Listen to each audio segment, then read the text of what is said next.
आप सबका स्वागत है फिर से मेरे YouTube चैनल पर A for achievement stay with Preeti. और आज हम करेंगे 12th क्लास का चैप्टर जिसका नाम है बंधुत्व जाति तथा वर्ण। और आज हम पार्ट 2 करने वाले हैं। इस वीडियो में पूरा चैप्टर कंप्लीट करेंगे, वो भी नोट्स के साथ। तो चलिए इसे जल्दी से शुरू करते हैं। अब हमारा जो अगला टॉपिक है वो है 4 वर्णों के परे संघर्ष। हमने पार्ट 1 में इन 4 वर्णों के बारे में पढ़ा था। अब हम यहाँ पे ये जानेंगे कि ऐसे वर्ण जो कि इसमें शामिल नहीं है उनके प्रति किस प्रकार का व्यवहार किया जाता है। इसमें हमें इसके बारे में जानकारी जो है वो मनुस्मृति नामक ग्रंथ से मिलती है। और इसमें एक वर्ड आता है जिसका नाम है अस्पृश्य। इसका मतलब ये है कि ऐसे लोग जो कि अपवित्रकारी कार्य करते हैं उसे हम अस्पृश्य कहते हैं। जिसमें चंडाल नामक एक वर्ण आता है। चंडाल ऐसे लोग जो कि शमशान घाट पे काम करते हैं तो उन्हें हम चंडाल कहते हैं, जो कि चिताओं को जलाने का काम करते हैं। और अगर हम बात करें कि इनके कार्य कौन कौन से या फिर इनके साथ किस प्रकार का व्यवहार किया जाता है तो उसका जो वर्णन है वो हमें मनुस्मृति नामक ग्रंथ में मिलता है। जिसमें पहला पॉइंट ये है कि ये गांव के बाहर रहा करते थे, इन्हें गांव के अंदर रहने की अनुमति नहीं थी। और ये फेंके हुए बर्तन का उपयोग करते थे, मरे हुए लोगों के वस्त्र एवं आभूषण को पहनते थे, उनको धारण करते थे। और ये रात के समय गांव में बिल्कुल भी आ जा नहीं सकते थे। इसी के साथ वधि और सफाई का कार्य करने वाले जो लोग थे वो भी गांव के बाहर रहा करते थे। इसमें एक आता है फाशियन नामक बौद्ध भिक्षु। अब ये जो फाशियन नामक जो बौद्ध भिक्षु है उन्होंने ये बोला है कि अगर कोई भी चंडाल आता है गांव में तो वो करताल बजाते हुए आए। अब यहाँ पे करताल एक यंत्र होता है जिससे ध्वनि निकलती है। करताल बजाते हुए आए। अब इससे ये होगा कि वहाँ पे आ रहे जो लोग हैं वो उसे नहीं देखेंगे, तो इसलिए उन्होंने ये बोला और वो उसे देखने की जो पाप है उससे बच जाएंगे। तो अब हम यहाँ पे अगला टॉपिक करेंगे जन्म से परे। इसमें जो सब टॉपिक है वो है संपत्ति पर स्त्री पुरुष का अधिकार। जैसा कि हमें पता है कि पहले के समय में जो स्त्रियां थी उनकी कंडीशन बहुत बेकार थी और स्त्रियों को अपनी पैतृक जायदाद पर हक पर अधिकार नहीं था। जिसमें जो बेटियां थी उनका पैतृक जायदाद पर बिल्कुल भी हक नहीं था। उनका जो धन था उसको स्त्री धन कहते थे, जो कि उन्हें तब मिलता था जब उनका विवाह होता था, तो इसी को हम स्त्री धन कहते हैं। लेकिन मनुस्मृति के अनुसार वो इस स्त्री धन को अपने पति के विरुद्ध या फिर उससे छुपा कर रख नहीं सकती थी। अब यहाँ पे हम क्या पढ़ेंगे, लेकिन इसी के विरुद्ध इस ग्रंथ के विरुद्ध एक नारी है जिनका नाम है प्रभावती गुप्त, जो कि एक रानी थी उस टाइम की। तो उनके पास बहुत सारा धन था और उनके पास स्त्री धन भी बहुत था। अगर हम बात करें कि वर्ण और संपत्ति अधिकार, वर्ण और संपत्ति अधिकार से हमें ये पता चल रहा है कि जो 4 वर्ण हैं उसमें सबसे ज्यादा जो संपत्तियां थी वो किसके पास हुआ करती थी। तो यहाँ पे जो राजा और जो ब्राह्मण जो वर्ग थे उनके पास सबसे ज्यादा संपत्ति थी और वो सबसे ज्यादा धनी माने जाते थे। और लेकिन यहाँ पे जो बुद्ध नामक जो भिक्षु है उन्होंने इसकी आलोचना करी है और बोला है कि इस प्रकार से वर्ण के आधार पे संपत्ति को जताना ये अच्छी बात नहीं है। अब हम पढ़ेंगे आगे टॉपिक। अब हमारा जो टॉपिक है उसका नाम क्या है, वैकल्पिक सामाजिक रूपरेखा। इसमें ये बताया गया है कि समाज के आधार पर अगर हम बात करें कि जो संपत्ति वो अलग अलग लोगों के पास होती है, लेकिन जो समाज है उसमें उनके प्रति धारणा किस प्रकार की बनी हुई है हम इसमें ये जानेंगे। तो देखिए एक ग्रंथ है जिसका नाम है तमिल कम ग्रंथ, जिसमें ये बताया गया है कि समाज में ऐसे धनी लोग जो कि दूसरों के लिए धन कमाते हैं तो उनको हम कृपण कहते हैं।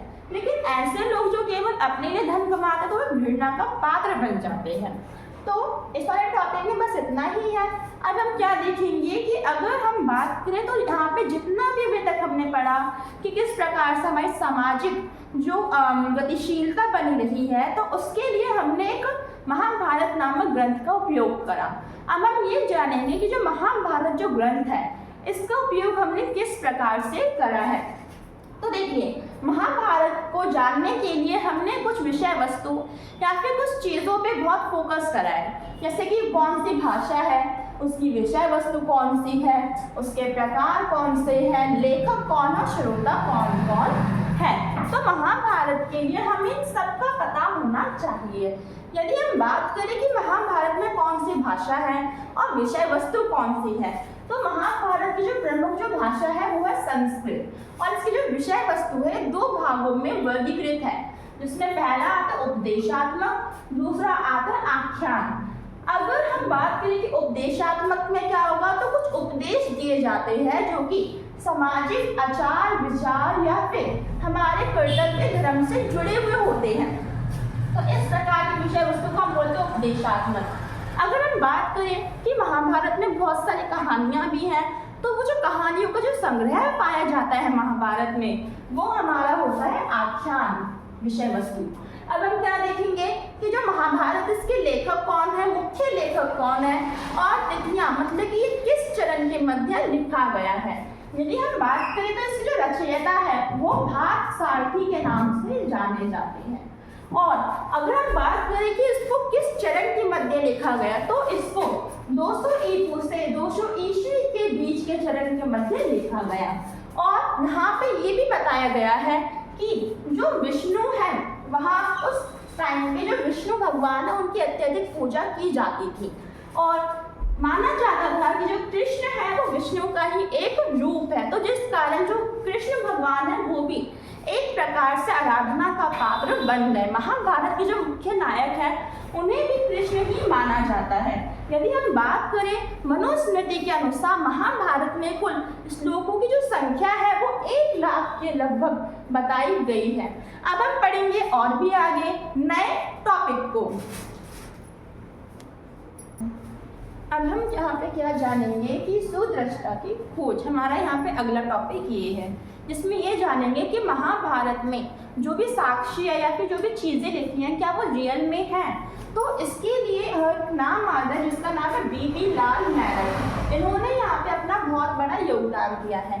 इससे पहले ये जानते हैं हम कि हमारा जो महाभारत है उसमें युद्ध, वन और जैसे बस्तियाँ, राजमहल, उन सबका चलचित्रण है जैसे अन्य महाकाव्यों में हमें मिलता है। अब जो बीबी लाल नायक है उन्होंने क्या करा कि जिस प्रकार से महाभारत में हस्तिनापुर नामक राज्य का वर्णन किया गया था, तो उसी प्रकार से भारत के मेरठ जिले में भी इस प्रकार के राज्य का वर्णन किया गया था। तो उन्होंने वहाँ पे उत्खनन कार्य शुरू करा और उन्होंने बहुत सारी समानता भी पाई, क्योंकि यहाँ पे न केवल नाम की समानता थी बल्कि हस्तिनापुर नामक जो जिला है वहाँ पे कई प्रकार के पुरास्थल भी मिले, जिसका वर्णन महाभारत के काव्य में किया गया है। अब हम क्या देखेंगे कि जो मेरठ है, जो बीबी लाल है, उन्हें यहाँ पे 5 साक्ष्य मिले थे, जिससे ये पता चलता है कि जो महाभारत की जो स्टोरी है वो रियल है। जिसमें एक आता है कि उन्हें बहुत सारे पुरास्थल मिले, पहले की चीज़ें मिली, और यहाँ पे क्या बताया गया कि जिस प्रकार से महाभारत के काव्य में हमें घर, बल्ले, कूप, नाले, ईंटें, इन सब का चित्रण मिला है, उसी प्रकार से हस्तिनापुर की कुछ जगहों पर इस प्रकार का चित्रण भी मिला है। लेकिन अभी भी हम वहाँ पे अच्छे से उत्खनन कार्य नहीं कर सकते, क्योंकि वहाँ पे लोगों का वास है। अगर हम बात करें, हमारा जो लास्ट टॉपिक है वो है गतिशील ग्रंथ, अर्थात जो महाभारत है वो गतिशील ग्रंथ है, वो इतनी सदियों तक चला आ रहा है और अभी भी चला आ रहा है। तो इसलिए हम इसको गतिशील ग्रंथ मान सकते हैं, क्योंकि यहाँ पे अभी तक लोगों का जो इंटरेस्ट है इसे पढ़ने में वो खत्म ना होके बल्कि और भी बढ़ते जा रहा है। तो आज के इस चैप्टर में बस इतना ही, मिलते हैं अगले चैप्टर में। और अगर आपको कोई डाउट हो तो कमेंट सेक्शन में ज़रूर कमेंट करें।